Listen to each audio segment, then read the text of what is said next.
afraid to listen to this man talking? This is baloney. Abdi Hersy often posts his sermons online, and he's been a frequent spokesperson for Calgary's Muslim community, often speaking out against criminal radicalization. I even feel guilty every time I watch because I'm giving him publicity. CBC News has learned Hersy is a wanted man in the U.S. He's facing 6 charges of criminal sexual conduct and criminal abuse.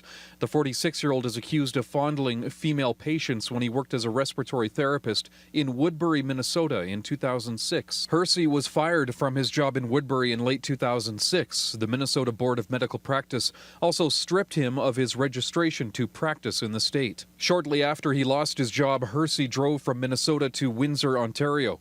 He spent a few months in Ontario where he applied for refugee status, claiming torture or death if he was sent to his homeland in Somalia. Hersy then moved to Alberta. In 2008, Abdi Hersy was granted refugee protection. He eventually moved to Calgary, and in 2010, he was hired as an imam by the Muslim Council of Calgary. I know nothing about him. He just came from nowhere. The Muslim Council says Hersy never really fit in. His messages were not well received at the council's mosques and musallas in Calgary. It says it made a mistake by not doing a more thorough background check. The MCC fired Hersy last year after learning about the charges in the U.S. Hersy's status in Canada is still unclear. The federal court has ordered a new refugee hearing.